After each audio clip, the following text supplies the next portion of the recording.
ETF index mutual funds నేర్చుకుని stock మార్కెట్లో రాణించాలనుకుంటున్నారా? వెంటనే ఈ నెంబర్కి కాల్ చేయండి. హాయ్ హలో నమస్తే, welcome back to Suman TV. ప్రస్తుతం మనతో పాటు ఉన్నారు డాక్టర్ రామ్మోహన్ గారు. మరి ఈరోజు కాన్సెప్ట్ ఏంటంటే 60 ఏళ్ల వయసులో కూడా మళ్ళీ పెళ్లి చేసుకోవడానికి చాలామంది యువత అనాలా వీళ్ళని, మరి ఏమనాలో నాకు అర్థం కావట్లేదు. ఎందుకంటే తోడు కావాలి ఖచ్చితంగా. అంటే భార్య కోల్పోయిన వాళ్ళు, భర్తను కోల్పోయిన వాళ్ళు, ఒంటరిగా ఆ ఏజ్లో ఉండలేక సతమతం అవుతున్నారు. ఆ బాధ వారికి మాత్రమే తెలుస్తుంది. ఎందుకంటే పిల్లలు ఉన్నారు, మనవళ్ళు ఉన్నారు, వాళ్ళతో హ్యాపీగా ఉండొచ్చు కదా అని మనం ఎంత అన్నా కూడా వాళ్ళకి ఆ లోటు అనేది ఆ భార్య తీరుస్తుంది, ఆ భర్తే తీరుస్తారు. అది ఏదైనా కావచ్చు. మరి 60 ఏళ్ల వయసులో కూడా మళ్ళీ పెళ్లి చేసుకోవాలనేది ఒక ఎత్తు అయితే, ఫలానా అమ్మాయే కావాలి, అలాంటి అబ్బాయే కావాలని ముందుకొస్తున్నారు ఈ మధ్య కాలంలో. మరి ఈరోజు మనతో పాటు రామ్మోహన్ గారు ఉన్నారు. సార్తో కూడా మాట్లాడదాం ఈ కాన్సెప్ట్ పైన. నమస్తే అండి. నమస్తే అండి. మంచి టాపిక్ అడిగానండి. ఇప్పుడు యువతకు అంటే ఓల్డ్ యూత్ అయితే రామ్మోహన్ గారు ఈ మధ్య కాలంలో చూస్తున్నాము. అంటే ఉన్నారు ఇలాంటి వాళ్ళు, ఎవరు బయటికి రాలేదు. కానీ ఇప్పుడు ఏంటంటే కొత్త ట్రెండ్ అనుకోవచ్చు దీన్ని. బయటకు వస్తున్నారు, బయటకు వచ్చి మాట్లాడుతున్నారు. నాకు ఇలాంటి అమ్మాయి కావాలి, నాకు ఇంత ఆస్తి ఉంది, నన్ను పెళ్లి చేసుకుంటే అమ్మాయి అంటే అమ్మాయి కాదు, వాళ్ళ ఏజ్ ఓల్డ్. సో అయితే ఆ ఏజ్ లో తోడు అనేది ఖచ్చితంగా అవసరం. కరెక్టే, నేను ఒప్పుకుంటా దానికి కూడా.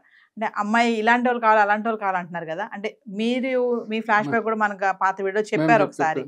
సో మీరు ఒకవేళ మీకు అదే ఛాన్స్ వస్తే మీరు ఎలాంటి వాళ్ళు కావాలనుకుంటున్నారు? మరి మీకు కూడా తోడు కావాలంటే ఏం చెప్తారు? మేము తోడు కావాలి అన్నాం మేడం. మేము తోడు నీడ అంటాం అన్నమాట. మేము తోడు నీడ అంటే తోడులో నీడలో తోడు పెట్టుకుంటాం అన్నమాట.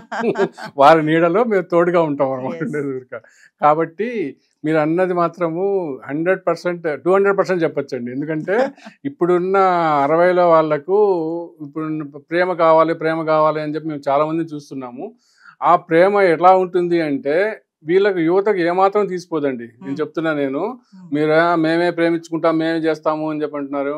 కానీ మా యువత అంటే 60లో యువత అబ్బాయిలు కానీ అమ్మాయిలు కానివ్వండి, వాళ్ళకి మరీ వేరే విధంగా అనుకోవద్దండి. వాళ్ళ భర్త ఉండరు, భార్య ఉండండి, వాళ్ళనే మేము యువత అంటాం. మేము ఎదురుగా భార్య భర్తలు ఉండి 60 ఏళ్ళు ఉంటే వాళ్ళను ఆంటీలు అంటాం అనమాట. ఆంటీలు అంకుల్స్ అంటాం మేము ఎదురుగా. అంటే మేము పాత సినిమాలో ఒకటి ఉందన్నమాట ఎదురుగా.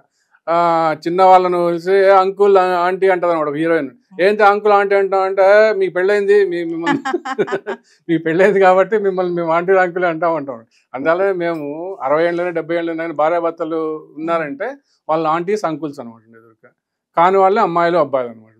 కాబట్టి ఈ అమ్మాయిలు అబ్బాయిల్లో ప్రేమ అనేది ఎలా వస్తుందంటే, మేము కొన్ని గ్రూపులుగా ఉంటామండి. మేము అంటే ఒంటరిగా ఉన్న వాళ్ళను కొన్ని గ్రూప్స్గా ఉండి వాళ్ళు, ఎందుకంటే మాకు అప్పుడప్పుడు కలుసుకోవడం చేయడము అట్లా ఎట్లా అనేది చిట్ చాట్ ఉంటా ఉంటుంది. అప్పుడప్పుడు చిన్న మినీ గెట్ పెట్టుకుంటాము, అట్లా ఉంటాం అనమాట.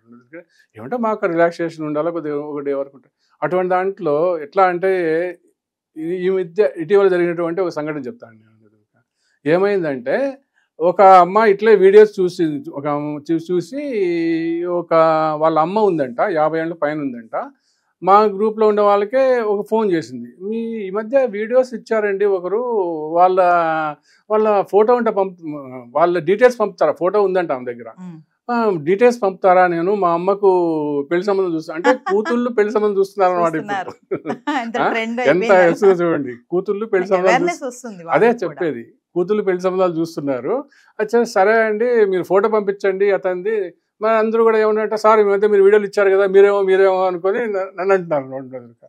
ఏమో పంపించండి చూద్దాంలే అని చెప్పానంటే, సరే అమ్మాయి ఫోటో పంపించింది. కానీ కాదండి, వేరే పాపం అట్లనే. కానీ మ్యాచ్ ఆమె 50 years అందంగా ఉంటుందంట, అతను 65, 70 ఉంటాడండి. చాలా వాళ్ళు చూడడానికి మాత్రం కొద్దిగా అంత అందంగా ఉండడు అనమాట. కానీ నేను చెప్పేది ఏంటంటే, ప్రేమ అనేది వాళ్ళకు అతన్ని చూసి ఎట్లా ఇష్టపడ్డారు అనేది చూడండి. మరి ఆ ఏజ్ లో అతను కావాలండి డీటెయిల్స్ కావాలంటే ఎట్లా ఉన్నారో చూడండి. మరి ఉండేదురుగా నాకు ఆశ్చర్యం వేసింది అనమాట. ఉండేదురుగా అంటే మా యువతలో కూడా ఇట్లా ప్రేమించారా అని చెప్పి. ఆ ఏజ్ లో కూడా రామ్మోహన్ గారు రీమ్యారేజెస్ అనేవి ఓకే అన్నట్టుగా, వైఫ్ చనిపోయినా హస్బెండ్ చనిపోయినా వాళ్ళు అలా ఎందుకు ఉండిపోవాలి ఒంటరిగా? అందరూ ఉండి కూడా ఒంటరిగానే ఉంటారు వాళ్ళు. ఆ ఫీలింగ్ అనేది వాళ్ళకి ఖచ్చితంగా ఉంటుంది. అదే ఆ విధంగా ఎంతో సంతోషంగా ఉండాలి. ఇప్పుడు నేను ఇంకోటి చెప్తానండి, వాళ్ళ విషయం వదిలిపెడదాము. నా విషయానికి వద్దాం. నేను ఒంటరిగానే ఉన్నా. నాకు ఎవరు అంటే భార్య కానీ లేరు, ఉన్నా కానీ పిల్లలు లేరు, ఒంటరిగానే ఉన్నాను అనమాట. నాకు రిక్వైర్మెంట్స్ ఉంటాయి. నేనైతే స్పెసిఫిక్ ఉంటానండి. నేను నాకైతే చాలా స్పెసిఫిక్ రిక్వైర్మెంట్స్ చెప్తాను. నేను ఏమనుకోదు. నా రిక్వైర్మెంట్ 50 ఏళ్ళు ఉండాలి, మరి ఎక్కువ ఉండకూడదు అనమాట. 50-52 ఉండాలంతే. నాకు 67. పోనీ అంతటి గ్యాప్ అనుకోవద్దు. ఇప్పుడున్న దాంట్లో ఊరికి కలిసి ఉంటే చాలండి. అట్లా ఉండాలా, పొడవుగా ఉండాలా, అందంగా ఉండాలా, చక్కగా ఉండాలి. ఎంతో మంది ఉన్నారండి, లేరా 50 ఉండేవాళ్ళు? అందరూ నన్ను అంటారా ఎందుకు ఉండాలని చెప్పని. చాలా మంది ఉండారు. పొడవు జడ ఉండాలా, పెద్ద కళ్ళు ఉండాలా, అట్లా నా రిక్వైర్మెంట్. ఇంకొకటి మెయిన్ రిక్వైర్మెంట్ ఏంటంటే వాళ్ళకు నాలాగే ఎవరు పిల్లలు ఉండకూడదండి. అంటే ఒంటరిగా ఉండాలి. మేము బాధ్యతలు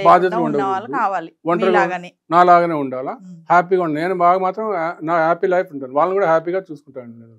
అన్నిటికంటే ముఖ్యమైనది ఏంటంటే కన్నా వాళ్ళకు కార్ డ్రైవింగ్ వచ్చి ఉండాలండి. వాళ్ళ కార్ డ్రైవింగ్ వచ్చి ఉండాలా. ఎందుకంటే నా కార్ డ్రైవింగ్ నేను మానేసాను. ఎందుకంటే ఇప్పుడున్న పరిస్థితుల్లో ఎందుకులే ఈ సిటీలో పోయి ఏడా ఉండాలి. 52 అంటే కొద్దిగా యాక్టివ్గానే ఉంటారు కదా. అందుకని వాళ్ళు డ్రైవ్ చేస్తుంటే వాళ్ళ పక్కన నేను కూర్చొని లాంగ్ డ్రైవ్కి వెళ్ళాలన్నమాట. లాంగ్ డ్రైవ్ తీసుకెళ్లాలన్నమాట. నా గర్ల్ ఫ్రెండ్ అనమాట. అసలు పెళ్ళే ఎందుకు ఈ వయసులో అని అందరూ. అంతే వెళ్ళాలా మేము. మరి ఏంటి అంటే తాగిపోలేదు. చెప్తున్నాను, అందరూ కూడా యూత్ అంతా కూడా ఇలాంటి ఆలోచనలు పెంచుకోండి అని వాళ్ళకి సలహాలు ఇస్తున్నారు. ఓల్డ్ అంటారు మళ్ళీ యూతే. కాబట్టి వాళ్ళు ముందు పరిచయం అయిన తర్వాత కాదు అని చెప్పాలని అమ్మాయి. అట్లా అంటే కదా యూత్ లో అంటా ఉంటారు కదా, నన్ను అట్లా లవ్ చేస్తావు, నేను కాదు, నేను చేయను అన్న. అప్పుడు నేను వెంటబడాలి ఒక 6 నెలలు. వెంటబడితే అప్పుడు ఆ అమ్మాయి సరే చూస్తానులే. లవ్ చేయాలి మీరు మళ్ళీ చెప్పేది అంతే కదా. 60లో కూడా మీరు మళ్ళీ ప్రేమించాలా. మళ్ళీ ప్రేమలో ముందు నాకు ఇష్టం లేదండి ఇలాంటివన్నీ, మాకు కాదు అది ఇది అని చెప్పి అనాలన్నమాట. అన్న తర్వాత ఎక్స్పెక్టేషన్స్ చాలా ఉన్నాయి. అంతే కదా.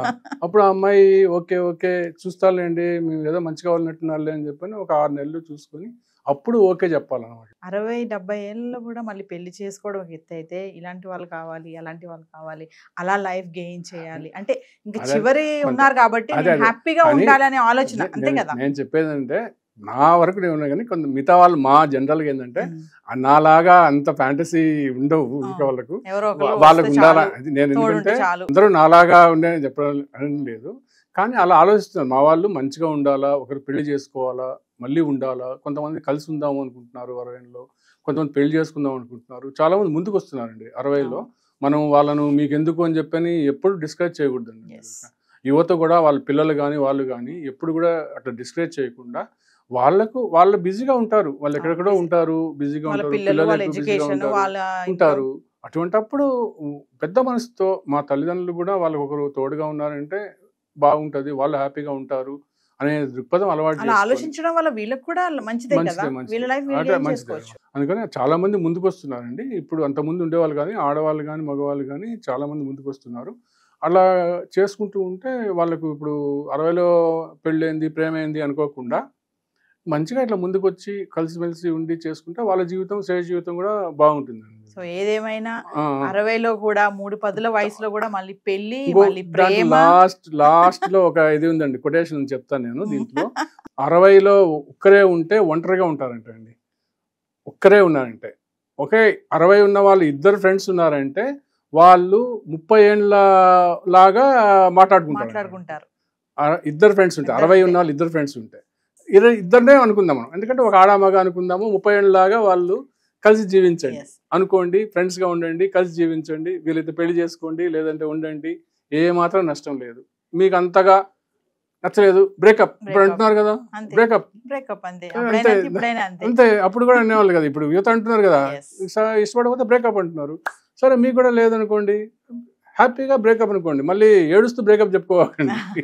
సో చివరిగా రామ్మోహన్ గారు, మీరు అంటే వ్యూవర్స్ కొంతమంది ఏంటంటే ఇందాక ఒక అమ్మాయి గురించి చెప్పారు, ఆ అమ్మాయి కాల్ చేసి వాళ్ళ అమ్మగారికి చూస్తున్న సంబంధం అన్నారు. అలా కొంతమంది వస్తున్నారు, అవేర్నెస్ గా వాళ్ళు కూడా అర్థమవుతుంది, వాళ్ళ బాధ అర్థం చేసుకుంటున్నారు. కానీ కొంతమంది ఇంకా ఉన్నారు, ఈ వయసులో నీకు పెళ్లి అవసరమా, నీకు ఇంకొకరు కావాలా, నా పిల్లల్ని చూసుకో, నన్ను చూసుకో, ఇంటిని చూసుకో, అవన్నీ అప్పచెప్తున్నారు. ఆ ఏజ్ లో వాళ్ళు ఏం చక్కబెడతారు, అవన్నీ కూడా అన్ని అనుభవించి అక్కడికి వచ్చి ఉన్నారు కదా, ఇవన్నీ చేయలేరు వాళ్ళు. సో అలా ఉన్నటువంటి కొంతమంది పిల్లలకి మీరేమని చెప్తారా? తప్పకుండా అండి. వాళ్ళు అలా ఆలోచించుకోవడం మంచిది కాదండి. ఎందుకంటే వాళ్ళు నీకు రిస్ట్రిక్ట్ చేసిన వల్ల నీ వల్ల వాళ్ళకు నీకు ఉపయోగం ఉండదు. వాళ్ళు చేసేవాళ్ళు వాళ్ళు వెళ్తుంటారు. నీవు వాళ్ళను వచ్చిన వల్ల నీకు మంచి చేసినట్టు ఉంటుంది వాళ్ళకి, నీ తల్లికి కానీ తండ్రికి కానీ. వాళ్ళు కేవలము మా ఆస్తి ఎక్కడ పోతుందో వాళ్ళకి ఎక్కడ పోతుందో అనే దురుద్దేశంతోనే వాళ్ళు ఆ విధంగా చేస్తున్నారు. కానీ నీకు నష్టం ప్రేమ ఏంటి? కాదంటారు. ఇప్పుడు పిల్లలు నీకు నష్టం ఏంటి?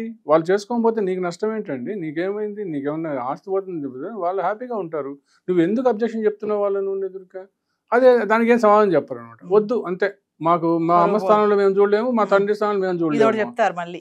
అదొకటి మళ్ళీ ఆ ప్లేస్ మళ్ళీ అలాగే మేము చూడలేము. నువ్వు చూడొద్దు, నువ్వు ఆయన పాటు ఆయన తిప్పలు పడతారు, ఆమె తిప్పలు అంకులు పడుతుంది. నీకు బాధ ఏంది? నువ్వు పెళ్లి చేసుకోకపోతే నువ్వు పోతావు కదా, నీ జీవితం నువ్వు చూసుకుంటావు కదా. అందుకోసం అలాంటివన్నీ చూసుకోకుండా మంచిగా వాళ్ళని కోఆపరేట్ చేయండి. ఇప్పుడు ట్రెండ్ మారుతుందండి, పాతకాలం లాగా లేదు, ఎన్నో జరుగుతున్నాయి. మీరు వాళ్ళు కూడా కోఆపరేట్ చేయండి. అందరూ ఉన్నట్టు హ్యాపీగా ఉండడానికి ప్రయత్నం చేయండి. Thank you.